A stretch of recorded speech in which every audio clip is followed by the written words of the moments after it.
El invierno de 1891 trajo más que escarcha a la taiga siberiana. Cuando los tramperos de la aldea de Turukan se aventuraron en la interminable nevada, trajeron consigo los miedos habituales, lobos, osos, el frío mismo. Pero lo que regresó con ellos fue algo completamente distinto. A la luz parpadeante de su campamento, bajo árboles más viejos que la memoria, afirmaron haberlo visto, una criatura con alas que ensanchaban el doble de la longitud de un hombre, garras como ganchos de hierro y ojos que reflejaban la luz del fuego con una inteligencia que los heló más que cualquier ventisca. Los hombres hablaban en susurros de un depredador que cazaba desde arriba, silencioso como la nieve que cae, paciente como la muerte. Lo llamaron el cazador alado, y según sus diarios, los observaba, siempre observando.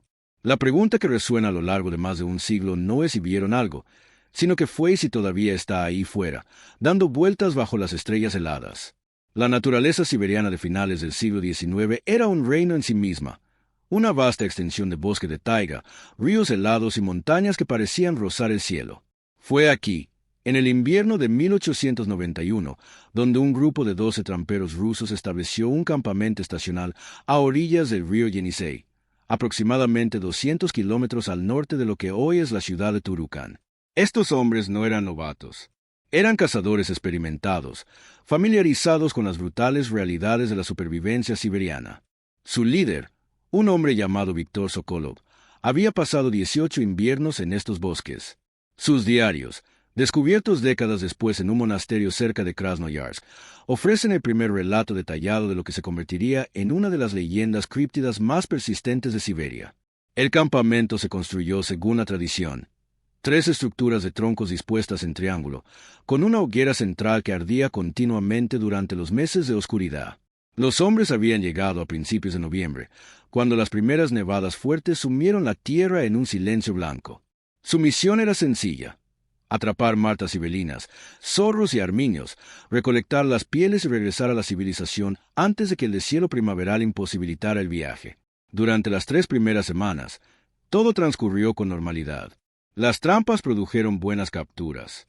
El clima, aunque brutal, era predecible. Los hombres se adaptaron a los ritmos familiares de la vida fronteriza, revisando las líneas de trampas, preparando las pieles, manteniendo el equipo, contando historias junto a la fogata. Pero la noche del 3 de diciembre, algo cambió. La entrada del diario de Sokolov para esa fecha es breve pero inquietante. Dmitri encontró a los perros esta noche.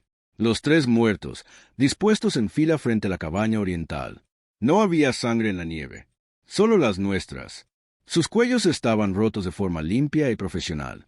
Quienquiera que los matara entendía de anatomía. La pérdida de los perros fue más que trágica, fue estratégicamente devastadora. En el invierno siberiano, los perros eran sistemas de alerta temprana, guardianes contra lobos y osos. Sin ellos, el campamento era vulnerable. Pero lo que perturbó a los tramperos más que la pérdida fue la forma de la muerte. Los perros no habían sido comidos ni dispersados. Los habían matado con precisión quirúrgica y los habían dispuesto deliberadamente, como si estuvieran en exhibición. Los hombres aumentaron la rotación de guardia y mantuvieron las armas cerca. 2 noches después, Alexei Volkov, un trampero con una visión nocturna excepcional, informó haber visto algo moviéndose contra las estrellas. Lo describió como enorme, con alas que reflejaban la luz de la luna como cuero estirado. Dio 3 vueltas alrededor del campamento antes de desaparecer tras la línea de árboles. Los demás hombres se mostraron escépticos hasta que examinaron la nieve a la mañana siguiente. Allí, en un claro a 50 metros de campamento, encontraron huellas, profundas hendiduras en el suelo helado que sugerían que algo pesado había aterrizado y despegado. Las huellas estaban espaciadas en un patrón que no coincidía con ningún ave o animal que conocieran. Durante la semana siguiente, los incidentes se intensificaron. Se encontraron trampas activadas, pero vacías, sin rastros de animales en las inmediaciones. Los alijos de comida fueron alterados, no allanados, sino investigados. Las cajas se abrieron y examinaron, y luego se cerraron cuidadosamente. Lo más inquietante fueron los sonidos. Varios hombres informaron haber oído lo que describieron como respiración desde arriba, inhalaciones lentas y deliberadas que parecían provenir del dosel o del cielo mismo. Un trampero, Iván Kozlov, juró haber oído algo que imitaba el habla humana, aunque las palabras eran ininteligibles. El efecto psicológico fue profundo. Eran hombres que se habían enfrentado a tigres siberianos y sobrevivido a avalanchas, pero que empezaban a tener miedo de salir de sus cabañas al anochecer. El 14 de diciembre, Sokolov tomó una decisión. 3 hombres permanecerían en el campamento mientras los demás revisaban las líneas de trampas exteriores, un circuito que normalmente tomaba 2 días. Necesitaban pieles para justificar la expedición y debían mantener su rutina o arriesgarse a una desmoralización total. Sokolov dirigió él mismo el equipo de las trampas, dejando Volkov a cargo del campamento. Fue durante esta separación que ocurrió el encuentro más significativo. En la noche del 15 de diciembre, los hombres del campamento oyeron lo que Volkov describió como alas como truenos pasando sobre sus cabezas. El fuego se atenuó repentinamente, como si algo enorme hubiera bloqueado momentáneamente la luz de la luna. Entonces, entre los árboles, lo vieron con claridad, una silueta posada en una rama que no debería haber soportado tanto peso. La descripción de Volkov, registrada en su propia declaración meses después a los funcionarios de la Iglesia Ortodoxa, es escalofriantemente específica. Era más alto que un hombre si se erguía, pero estaba agazapado como un ave de rapiña. Tenía las alas plegadas contra el cuerpo, pero pude ver que eran enormes, 3 metros de ancho, quizás más. La cabeza no era la misma. No era exactamente un pájaro, ni exactamente un humano. Nos observaba con ojos que captaban la luz del fuego y la retenían. Durante unos 30 segundos, nos miramos fijamente. Entonces abrió las alas, ese sonido, como el crujido de una lona al viento, y desapareció, directamente hacia la oscuridad, a una velocidad imposible. Los hombres dispararon sus rifles contra los árboles, más por terror que por razonamiento táctico. Por la mañana, encontraron una sola pluma, de casi 30 centímetros de largo, negra con un brillo iridiscente que oscilaba entre el morado oscuro y el verde. Cuando Sokolov regresó 2 días después, encontró su campamento transformado. Los hombres restantes estaban pálidos, exhaustos e insistían en partir de inmediato, pero el invierno los tenía atrapados. El viaje de regreso tomaría semanas, y una ventisca se avecinaba. No tenían más opción que quedarse, al menos hasta que el tiempo mejorara. Sokolov tomó una decisión pragmática. Completarían la temporada según lo planeado, pero mantendrían protocolos estrictos. Nadie salía solo. Las fogatas ardían constantemente. Las armas siempre estaban cargadas. Y documentarían todo, creando un registro, en caso de que algo le sucediera a todos. Son estos documentos, preservados y finalmente archivados, los que nos ofrecen la visión más detallada de lo que experimentaron esos 12 hombres durante el invierno de 1891 en el fin del mundo. Para comprender lo que los amperos Turukan pudieron haber encontrado, debemos retroceder en el tiempo, adentrándonos en las tradiciones orales y los registros históricos de los pueblos indígenas siberianos que vivieron en estos territorios durante miles de años antes de la expansión rusa. La criatura descrita por Sokolov y sus hombres no era nueva en la taiga. Entre los pueblos Evenki, Ketiselkup, las historias de depredadores alados han existido desde tiempos inmemoriales. No eran cuentos infantiles ni entretenimiento para fogatas. Eran advertencias, entretejidas en el tejido cultural de la supervivencia. Los Evenki, pastores de renos que se extendían por vastos territorios de Siberia Central, lo llamaban Kubu, cuya traducción aproximada sería el que toma de arriba. Según una investigación etnográfica realizada a principios del siglo XX por el antropólogo ruso Sergei Sirokovorov, el Kubu era descrito como un espíritu guardián del mundo superior, un ser que existía entre la tierra y el cielo. Se decía que aparecía durante los meses más oscuros, cuando la barrera entre los mundos se debilitaba.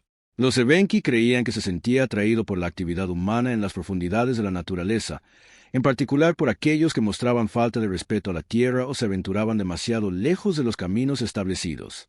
Curiosamente, los chamanes Evenki afirmaban que la criatura no era inherentemente malévola, sino más bien indiferente, y cazaba humanos como cualquier otra presa cuando el hambre o la curiosidad la impulsaban. El pueblo Ket, cuyos territorios se centraban a lo largo del río Yenisei, precisamente donde se ubicaba el campamento de 1891, tenía su propio nombre para una entidad similar, Huate. Las historias orales Ket, preservadas a lo largo de generaciones en comunidades ribereñas, describen al Huate como un cazador nocturno con alas de sombra y garras capaces de perforar los huesos. Lo que hace que los relatos Ket sean particularmente convincentes es su especificidad sobre el comportamiento. Según estas tradiciones, El water rodeaba a sus posibles presas varias veces antes de atacar, estudiando patrones de movimiento y vulnerabilidades. Se decía que era lo suficientemente inteligente como para evitar grupos grandes, pero lo suficientemente audaz como para investigar campamentos humanos cuando la curiosidad superaba la precaución. Los que desarrollaron protocolos específicos para viajar por la naturaleza, nunca acampar solos, mantener siempre fuego durante la noche, nunca mirar directamente a las sombras que los rodean y dejar ofrendas de pescado o carne en el borde del campamento como forma de apaciguamiento. Más al sur, entre el pueblo Selk'uk, criaturas similares aparecen en la tradición chamánica como espíritus del cielo, seres que servían como mensajeros entre el mundo humano y el reino de los muertos. Los chamanes Selk'uk creían que estas entidades podían tomar forma física cuando las condiciones eran propicias: invierno intenso, lugares aislados y la presencia de la muerte o el miedo. Según el investigador Andrei Golovnev, quien estudió extensamente la cosmología Selk'uk en la década de 1990, estos espíritus del cielo no se consideraban sobrenaturales en el sentido occidental, sino más bien como seres físicos raros que existían en los márgenes. Animales que habían evolucionado o se habían adaptado de maneras que los hacían parecer imposibles para quienes no estaban familiarizados con la naturaleza salvaje. La coherencia entre estas distintas tradiciones indígenas es sorprendente. Todas describen grandes depredadores alados. Todas los asocian con el invierno y la oscuridad. Todas enfatizan la inteligencia y la curiosidad más que la simple agresión animal. Y todas los ubican específicamente en la profunda taiga, lejos de los asentamientos humanos.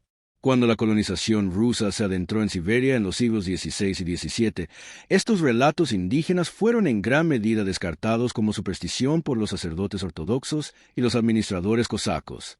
Sin embargo, informes dispersos en los registros coloniales sugieren que los colonos rusos tuvieron sus propios encuentros.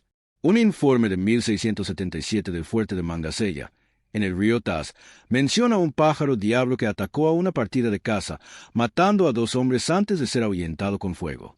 Una carta de 1703 de un comerciante de pieles llamado Semyon Desnev describe bestias aladas en las montañas al este del río Lena que cazan como lobos, con paciencia e inteligencia. Estos fragmentos históricos plantean una pregunta imperiosa. ¿Estaban los ramperos de Turukan experimentando algo genuinamente desconocido para la ciencia, o se encontraban con un animal raro y esquivo cuya existencia los pueblos indígenas conocían desde hacía mucho tiempo? La posibilidad de un gran depredador aún no descubierto en Siberia no es tan descabellada como podría parecer a primera vista. Incluso hoy, la naturaleza siberiana sigue siendo una de las regiones menos exploradas de la Tierra. La taiga abarca más de 8 millones de kilómetros cuadrados, gran parte de ella sin carreteras y prácticamente deshabitada.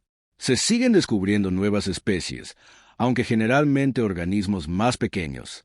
Pero el registro fósil nos dice que grandes aves depredadoras dominaron estos cielos en el pasado. Durante el Pleistoceno, que terminó hace apenas 12.000 años, Siberia albergó una megafauna que parecería mítica si no tuviéramos sus huesos. Osos gigantes de cara corta, mamuts lanudos, leones cavernarios, superdepredadores de extraordinario tamaño y poder. Entre ellos se encontraban grandes rapaces, incluyendo especies como el águila de Haas en regiones cercanas, que podían abatir presas de más de 90 kilos. Si bien no se ha encontrado ningún depredador había confirmado del tamaño de la caza humana en el registro fósil siberiano, la ausencia de evidencia no es evidencia de ausencia, particularmente en una región donde el permafrost y las duras condiciones limitan la exploración paleontológica. ¿Podría una población de rapaces grandes e inteligentes haber sobrevivido en lugares aislados, adaptándose a la taiga y volviéndose nocturnas para evitar la competencia y ser detectadas? Los relatos indígenas sugieren que no solo es posible, sino probable, que estas criaturas siempre han estado allí, moviéndose entre las sombras, vistas rara vez y creídas aún menos. Cuando Víctor Sokolov y sus tramperos supervivientes finalmente regresaron a Turukan a finales de marzo de 1892, trajeron consigo algo más que pieles y congelación. Llevaban consigo evidencia física de su encuentro, o lo que creían que era evidencia. El objeto más significativo era la pluma que Alexei Volkov había recuperado tras el avistamiento del 15 de diciembre. Según el diario de Sokolov, esta pluma medía 29 centímetros de largo, con un asta de casi 8 milímetros de diámetro en su punto más grueso. Su color se describía como negro con el brillo de una serpiente, con iridiscencia que oscilaba entre púrpura intenso, verde y azul según el ángulo de la luz. La estructura de las veletas era asimétrica, característica de las plumas de vuelo de las aves rapaces, diseñadas para un vuelo silencioso y controlado. Sokolo comprendió la importancia de este artefacto.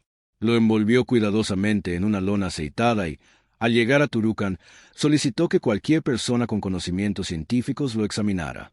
Desafortunadamente, Turukan en 1892 era un puesto fronterizo de apenas 300 personas, sin naturalistas ni académicos residentes. El sacerdote ortodoxo local, el padre Mikhail Gorsky, examinó la pluma y registró sus observaciones en el registro de la iglesia, un documento que aún se conserva en los archivos regionales de Krasnoyarsk. El padre Gorsky señaló que la pluma era diferente a la de cualquier ave rapaz conocida en esta región, y era demasiado grande para un águila o un buitre, demasiado estructurada para un búho. Además, observó que el asta exhibía una resistencia inusual. Intentó romperla y no pudo, a pesar de aplicar una fuerza considerable. El destino final de la pluma es frustrante. Se dice que Sokolov la envió a la Academia Rusa de Ciencias en San Petersburgo a través de un comerciante que viajaba al oeste en la primavera de 1892. Sin embargo, no existe registro de su llegada en los archivos de la Academia. Se desconoce si se perdió en tránsito, se extravió al llegar o se descartó deliberadamente como un engaño. Lo que sí tenemos son las notas detalladas del padre Gorsky y un boceto que realizó, que muestra las proporciones y el patrón de coloración de la pluma. Los ornitólogos modernos que han examinado este boceto, incluida la doctora Elena Shevchenko de la Universidad Estatal de Moscú, reconocen que las proporciones son consistentes con una gran rapaz accipítrida, águilas, halcones y rapaces similares, pero el tamaño es anómalo, lo que sugiere un ave con una envergadura de al menos 3,5 metros, posiblemente mayor. Más allá de la pluma, los tramperos trajeron consigo sus diarios, testimonios y un trauma colectivo evidente para todos los que los conocieron. De los 12 hombres que entraron en la taiga en noviembre, 12 regresaron, pero habían cambiado. Varios nunca volvieron a la casa. Iván Kozlov, el hombre que dijo haber escuchado el habla imitada, se volvió profundamente religioso y pasó sus últimos años en un monasterio, donde contaba su historia repetidamente a todo aquel que quisiera escucharlo. Su relato, registrado por los escribas del monasterio en 1910, poco antes de su muerte, contiene detalles que coinciden exactamente con las anotaciones del diario de Sokolov, a pesar de que ambos se separaron después de la expedición y, según los registros, nunca volvieron a verse. Esta coherencia entre relatos independientes es uno de los argumentos más sólidos a favor de la autenticidad de su experiencia. En las décadas posteriores al incidente de Turukan, surgieron informes dispersos de encuentros similares en la naturaleza siberiana.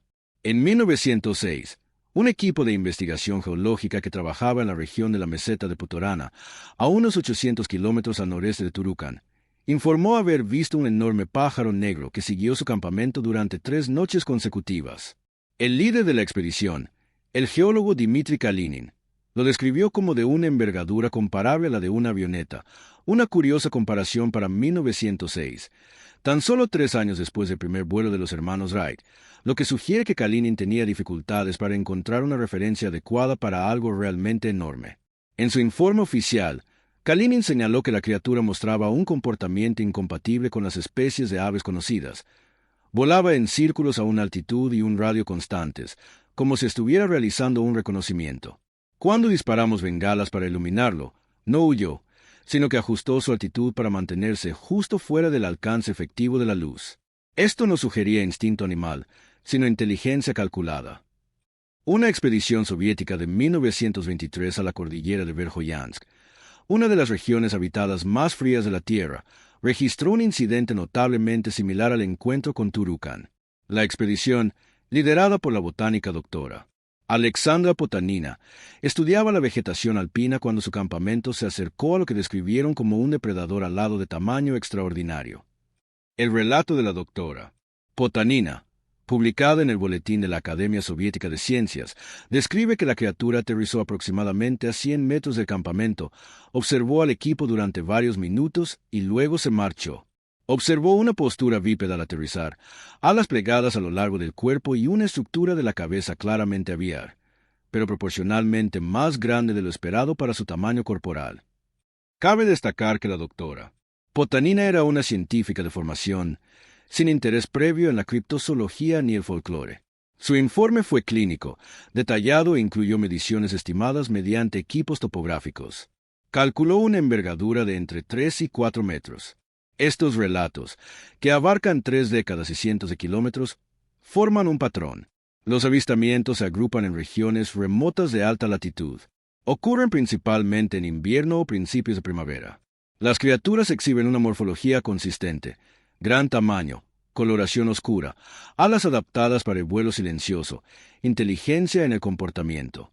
Los escépticos argumentan que se trata de identificaciones erróneas de especies conocidas, tal vez águilas marinas de estillero o águilas reales vistas en condiciones de poca luz y magnificadas por el miedo y el aislamiento. Sin embargo, las águilas marinas de estiller, las águilas más grandes del mundo, tienen una envergadura máxima de aproximadamente 2,5 metros y pesan alrededor de 9 kilogramos. Las criaturas descritas en estos relatos superan significativamente esas dimensiones y exhiben comportamientos, observación sostenida de humanos, vuelo en círculo deliberado, revoloteo prolongado, que son atípicos de las rapaces conocidas. Las águilas reales, si bien son cazadoras inteligentes y hábiles, no alcanzan el tamaño descrito, ni suelen cazar de noche o en pleno invierno, cuando las presas escasean y la conservación de energía es crítica. A medida que la noticia del incidente de Turukan y los avistamientos subsiguientes se difundían en las comunidades académicas y fronterizas, las reacciones se dividieron según lo previsible. El mundo científico, en particular en San Petersburgo y posteriormente en Moscú, descartó los relatos como histeria fronteriza, producto del aislamiento, las duras condiciones y la contaminación cultural del folclore indígena. El doctor Nikolai Przewalski, el famoso explorador y naturalista ruso, escribió en 1894 que la naturaleza siberiana fomenta la superstición con la misma facilidad que los mosquitos. Los hombres solos en la oscuridad verán demonios en cada sombra. Esta se convirtió en la actitud predominante entre los zoólogos y ornitólogos de la época. El cazador alado era un mito, nada más. Sin embargo, no todos los científicos lo desestimaron. El doctor Piotr Kozlov, un discípulo de Przewalski que realizó extensas expediciones por Asia Central y Siberia entre 1899 y 1926, adoptó una postura más matizada. En su correspondencia personal, parte de la cual se publicó póstumamente, Kozlov escribió: «Hemos catalogado quizás el 1% de las especies en la naturaleza siberiana. Afirmar un conocimiento definitivo sobre lo que existe o no en esos bosques es el colmo de la arrogancia académica. Los pueblos indígenas han vivido en estas tierras durante milenios. Cuando sus relatos coinciden a través de culturas y siglos, la sabiduría sugiere que escuchemos en lugar de ignorarlos». Kozlov nunca apoyó públicamente la existencia del cazador alado, pero abogó por una investigación seria en lugar de un escepticismo reflexivo. La era soviética trajo consigo oportunidades y obstáculos para la investigación de críptidos en Siberia. Por un lado, el gobierno soviético financió extensas expediciones científicas a regiones previamente inexploradas, creando oportunidades de descubrimiento. Por otro lado, el marco ideológico del materialismo dialéctico no daba cabida a criaturas que parecían desdibujar la línea entre lo natural y lo sobrenatural. La criptozoología se consideraba una pseudociencia burguesa, y quienes la practicaban se arriesgaban a la marginación profesional. A pesar de ello, persistían los rumores de encuentros militares con fenómenos aéreos desconocidos en Siberia, no ovnis en el sentido extraterrestre, sino entidades biológicas que desafiaban toda clasificación. Uno de esos incidentes, desclasificado en la era postsoviética, ocurrió en 1964 cerca de la región de Tunguska. Un ejercicio de entrenamiento militar se vio interrumpido cuando el personal reportó una gran criatura voladora que sobrevoló su campamento a baja altitud. El evento fue presenciado por más de 40 soldados y oficiales. Según el informe desclasificado, se describió que la entidad tenía una envergadura estimada de 4 metros, con características de vuelo que no coincidían con las de ninguna aeronave o animal conocido. El incidente fue investigado por la inteligencia militar y la conclusión oficial fue entidad biológica no identificada. Se recomienda realizar estudios adicionales. Sin embargo, nunca se realizó una investigación de seguimiento, o si se realizó, esos registros permanecen clasificados. En las décadas de 1970 y 1980, un pequeño grupo de científicos soviéticos comenzó a investigar discretamente lo que denominaron poblaciones relictas, la posibilidad de que especies que se creían extintas o desconocidas para la ciencia pudieran persistir en regiones remotas. El doctor Igor Bortsev, especialista en hominología, el estudio de homínidos no identificados, amplió su investigación para incluir informes de grandes depredadores críptidos en Siberia. Recopiló docenas de relatos de cazadores, tramperos y comunidades indígenas, encontrando descripciones consistentes de depredadores alados en vastas áreas geográficas. El Dr. Bortsepp teorizó que estas criaturas podrían ser poblaciones supervivientes de teratons, aves gigantes extintas del Pleistoceno, o una especie desconocida de águila que se había adaptado a las condiciones extremas de la taiga. Su trabajo fue marginado por la ciencia soviética convencional, pero ha recuperado el interés en la era postsoviética. Los criptozoólogos occidentales se percataron de los avistamientos siberianos en la década de 1990, tras el colapso de la Unión Soviética y la apertura de archivos previamente restringidos. Investigadores como el Dr. Carl Zucker, zoólogo británico y especialista en criptozoología, han examinado la evidencia y la han encontrado convincente, si bien no concluyente. El Dr. Zucker señala que la consistencia de la descripción a lo largo del tiempo y la cultura es significativa. No se trata de historias de monstruos extremadamente variables, sino de relatos coherentes de un tipo específico de criatura con una morfología y un comportamiento consistentes. Si bien esto no prueba su existencia, justifica una investigación seria en lugar de descartarlo. El análisis escéptico se ha centrado en varias explicaciones alternativas. La más común es la identificación errónea de especies conocidas en condiciones adversas. Las águilas marinas de Stier, como se mencionó anteriormente, son aves grandes e imponentes que habitan partes del este de Siberia. En la penumbra o la oscuridad, con la adrenalina y el miedo presentes, los testigos podrían sobreestimar el tamaño y malinterpretar el comportamiento. Los búhos, en particular los búhos reales, son voladores silenciosos y pueden parecer bastante grandes en vuelo. Sin embargo, estas explicaciones se enfrentan a las discrepancias de tamaño y a los relatos de múltiples testigos, en los que las estimaciones fueron realizadas por avistadores experimentados y familiarizados con la fauna local. Otra teoría escéptica se refiere a la parálisis del sueño y las alucinaciones hipnagógicas, fenómenos psicológicos en los que las personas experimentan alucinaciones vívidas, a menudo de entidades amenazantes, durante la transición entre el sueño y la vigilia. En el contexto de campamentos aislados, hombres exhaustos y estrés extremo, estas experiencias podrían ocurrir y malinterpretarse como eventos reales. Sin embargo, esta teoría no explica evidencia física como la pluma, la muerte de los perros o los avistamientos ocurridos durante el día o con múltiples testigos simultáneos. Una contrateoría más intrigante proviene de la antropología cultural. Algunos investigadores sugieren que el cazador alado representa una forma de creación colectiva de mitos, donde el folclore indígena, la demonología ortodoxa rusa, que incluye demonios alados, y la ansiedad fronteriza se combinaron para crear una narrativa cultural compartida. Desde esta perspectiva, los tramperos no inventaron su experiencia, sino que interpretaron estímulos ambiguos a través de una perspectiva cultural preexistente que esperaba encontrar monstruos en la naturaleza.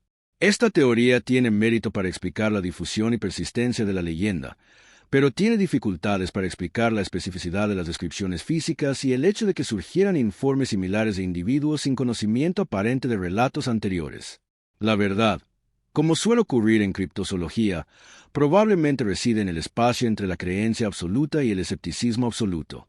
La taiga siberiana es vasta, poco explorada y capaz de ocultar grandes animales.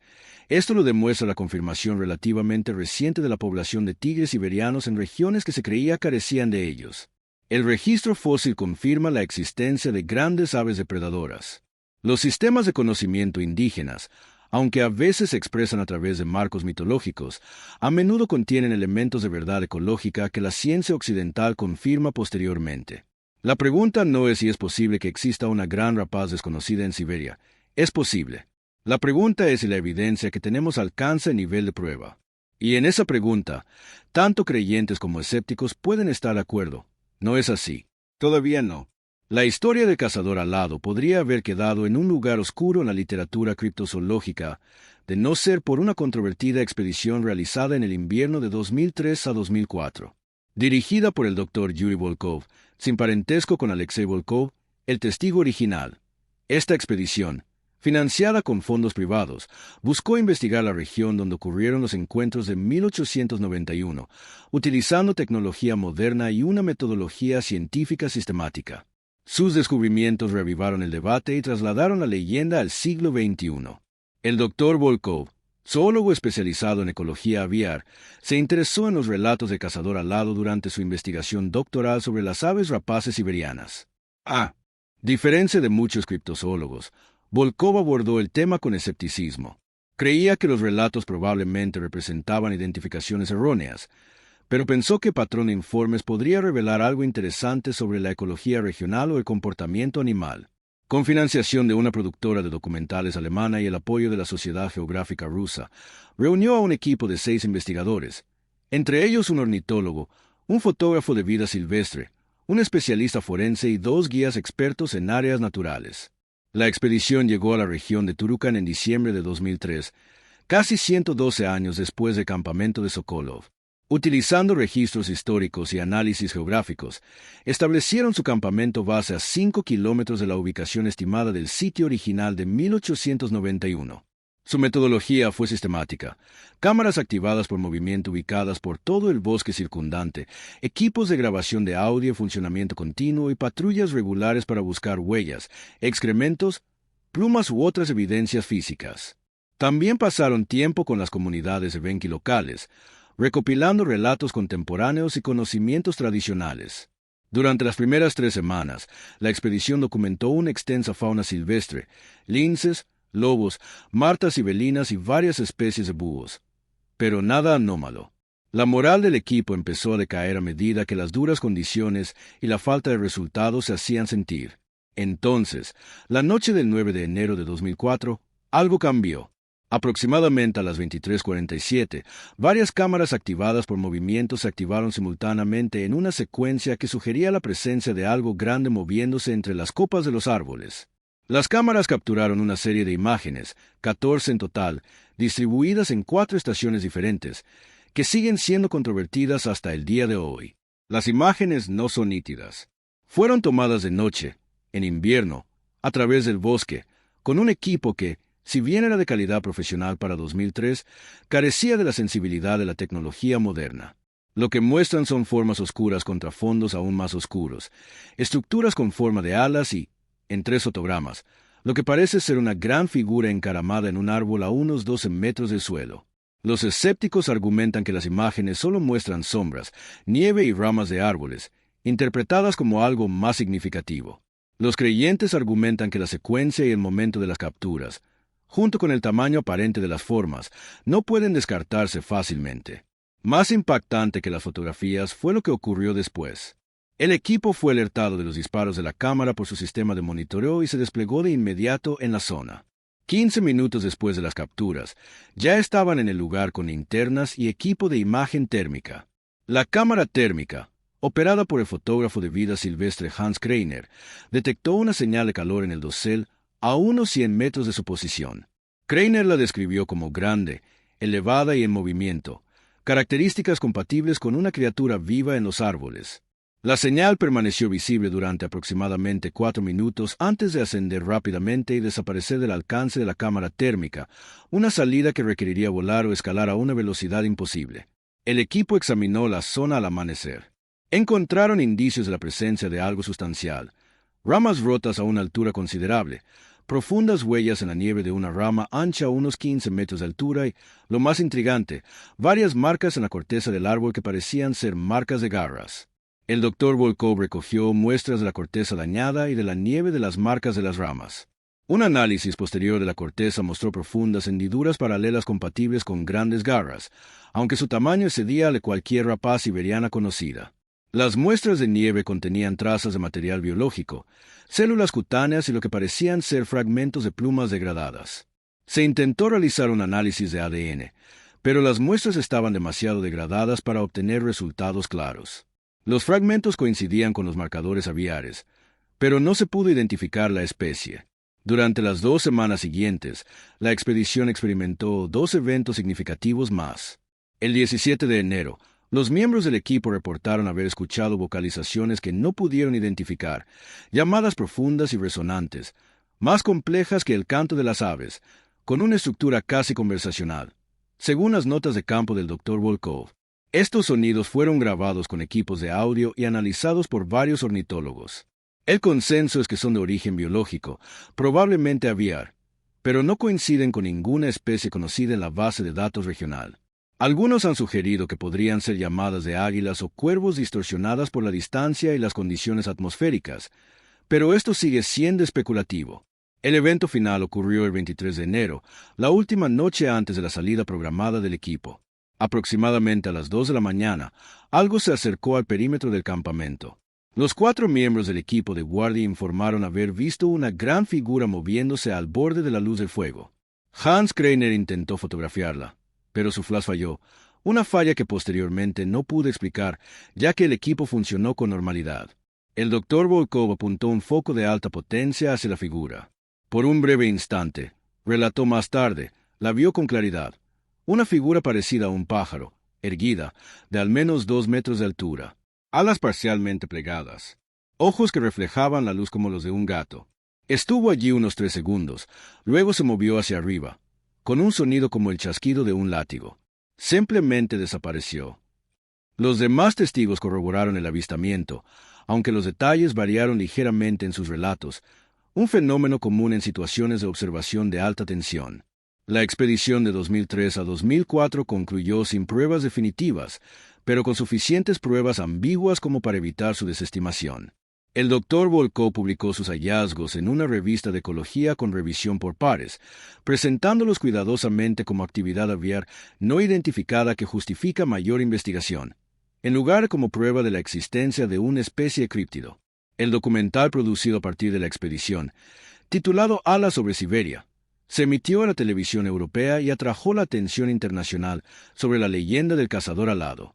También generó críticas de escépticos que acusaron a Volkov de sensacionalismo y falta de rigor científico. El debate continúa, pero la expedición logró un aspecto crucial. Demostró que la investigación científica sistemática de las afirmaciones sobre los críptidos es posible y puede aportar datos, si no respuestas. Si aceptamos, aunque sea provisionalmente, que los testigos a lo largo de más de un siglo describían algo real, algo físico y biológico, no puramente mitológico, entonces debemos abordar la cuestión de qué podría ser. Han surgido diversas teorías, cada una con evidencia que las respalda y desafíos significativos. Los teratorns eran una familia de grandes aves depredadoras y carroñeras que existieron en América durante el Pleistoceno. La especie más grande conocida, Argentavis magnificens, tenía una envergadura de hasta 7 metros y pesaba aproximadamente 70 kilogramos.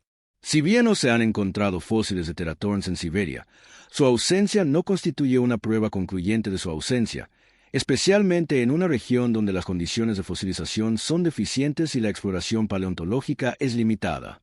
Quienes defienden esta teoría sugieren que una rama siberiana de grandes rapaces, similar pero distinta a los teratorns, podría haber sobrevivido en poblaciones aisladas, adaptándose al entorno de la taiga. Esta teoría se sustenta en la confirmación del registro fósil de que gran parte de la megafauna del Pleistoceno sobrevivió más tiempo de lo que se creía, algunas posiblemente hasta tiempos históricos. El mamut lanudo persistió en la isla de Vrangel hasta hace aproximadamente 4.000 años, milenios después de la extinción de la población principal. Si los mamuts pudieron sobrevivir en refugios, ¿por qué no las aves de gran tamaño? Los desafíos a esta teoría son significativos. Una población de grandes depredadores requiere una biomasa de presa sustancial, lo que deja rastros ecológicos. Si bien la taiga es rica en fauna silvestre, una población de rapaces de tamaño humano requeriría suficientes individuos para mantener la diversidad genética. Como mínimo, docenas, probablemente cientos. Una población así debería dejar más evidencia que los avistamientos esporádicos que tenemos. Teoría 2. Especie desconocida de águila gigante.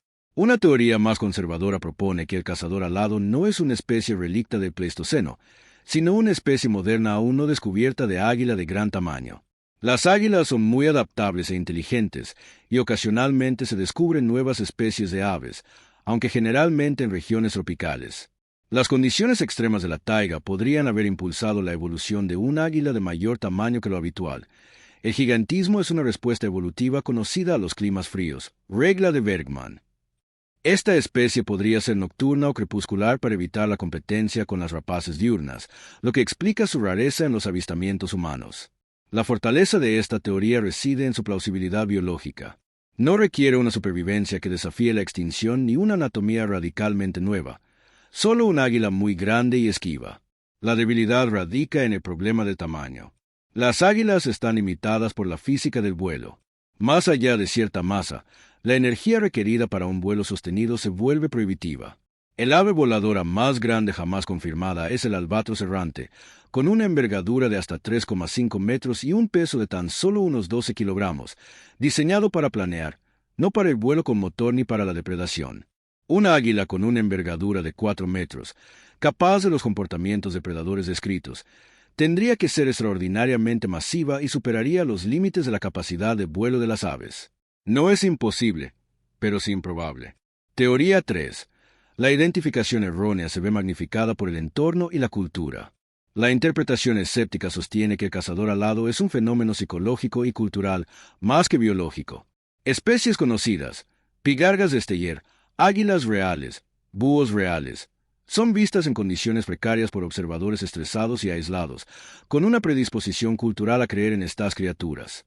Se sobreestiman los tamaños, se malinterpretan los comportamientos y los relatos se ven contaminados por el conocimiento previo de la leyenda. Con el tiempo, estas identificaciones erróneas se sistematizan en una mitología coherente. Esta teoría explica la falta de evidencia física, la variabilidad en los relatos y la agrupación de avistamientos en zonas donde el folclore indígena ya incluye depredadores alados. Su punto débil reside en el problema de la especificidad. Cazadores experimentados y científicos capacitados han realizado estos informes.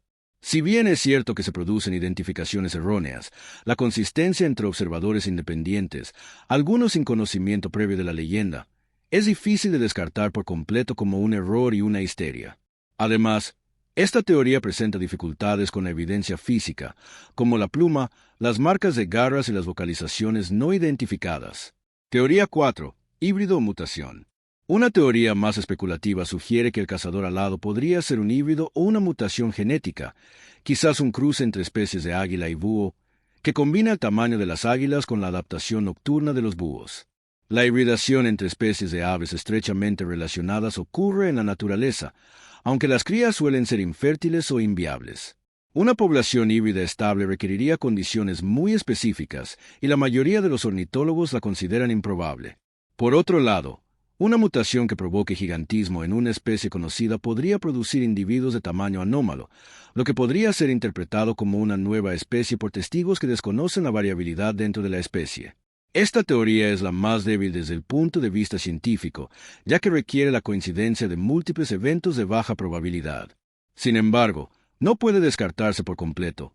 La naturaleza ocasionalmente produce anomalías, y en la inmensidad de Siberia, estas podrían persistir sin ser detectadas durante más tiempo que en regiones más pobladas. El factor inteligencia. Independientemente de que teoría biológica sea correcta, un elemento constante en todos los relatos es la inteligencia. El cazador alado se describe como curioso, observador y estratégico, características que superan el comportamiento aviar típico. Los cuervos y los córvidos son muy inteligentes, capaces de usar herramientas y resolver problemas, pero no se acercan a los campamentos humanos con el tipo de observación deliberada y sostenida que se describe en estos relatos. Si el cazador alado es real, su inteligencia podría ser su característica más significativa, y también la más difícil de explicar. Una inteligencia elevada requiere cerebros grandes, lo que en las aves implica un mayor peso, lo cual entra en conflicto con la eficiencia del vuelo. Sin embargo, los loros, los córvidos y las aves rapaces demuestran que las aves pueden ser notablemente inteligentes dentro de sus limitaciones fisiológicas. La doctora Elena Shevchenko, ornitóloga moscovita que estudió los bocetos históricos de la pluma, ofrece una perspectiva mesurada. Si tal criatura existe, representaría una notable adaptación evolutiva, posiblemente una reliquia de una época en que tales formas eran más comunes, o posiblemente una respuesta a la ecología única de la taiga profunda. La evidencia es insuficiente para confirmarlo, pero suficiente para justificar una investigación abierta y continua. La ciencia avanza cuando tomamos en serio lo que no entendemos, en lugar de descartarlo porque no encaja en los modelos actuales. Ha transcurrido más de un siglo desde que Víctor Sokolov y sus tramperos regresaron del invierno de 1891 con sus historias y su terror. El cazador alado sigue sin confirmarse, sin capturar y en gran medida sin explicación. Una sombra que se mueve entre la maraña de datos y especulaciones. En los años transcurridos desde la expedición del Dr. Volkov han continuado los informes dispersos. En 2011, la tripulación de un helicóptero militar ruso informó de un ave muy grande que rondaba su aeronave cerca de la cordillera Chersky. Era tan grande que el piloto presentó un informe formal expresando su preocupación por la seguridad aérea. En 2016, un fotógrafo de naturaleza afirmó haber capturado una imagen lejana de algo enorme en vuelo sobre la meseta de Putorana, aunque el análisis de la fotografía no fue concluyente. Las comunidades indígenas de Siberia siguen contando sus historias. Las generaciones más jóvenes, cada vez más conectadas al mundo moderno a través de Internet y la tecnología satelital, informan que los ancianos aún hablan de la criatura con respeto y cautela. Para nosotros no es un mito, afirma Dmitry Diatechkovsky, pastor de Renosevenki, entrevistado en 2018. Es parte del bosque, como el lobo y el oso. No lo vemos a menudo porque sabemos movernos de forma que no llame su atención. Pero está ahí. Siempre ha estado ahí. La tecnología moderna ofrece herramientas que Víctor Sokolov jamás imaginó. Imágenes satelitales, vigilancia con drones, muestreo de ADN ambiental y análisis fotográfico mejorado con IA. Sin embargo, la taiga sigue siendo extensa y resistente a la observación completa. Las imágenes satelitales no pueden penetrar la densa cubierta forestal. Los drones tienen una duración de batería limitada en condiciones de frío extremo. El mismo tamaño y la lejanía que permitirían la existencia de una criatura así también hacen que la búsqueda sistemática sea casi imposible sin enormes recursos. Y los recursos se destinan a la investigación con aplicaciones claras o alta probabilidad de éxito. La criptozoología, a pesar de algunos avances ocasionales, permanece al margen de las prioridades de financiación. También está la pregunta filosófica: ¿deberíamos encontrarlo? Si el cazador alado es real y confirmamos su existencia, ¿qué ocurriría entonces? Su hábitat se convertiría en objeto de estudio, turismo y posible explotación. La criatura que ha permanecido libre y desconocida durante milenios sería categorizada, rastreada y quizás capturada. Hay algo inquietante en la idea de un misterio preservado, un rincón del mundo que permanece incognoscible, donde la certeza humana no llega.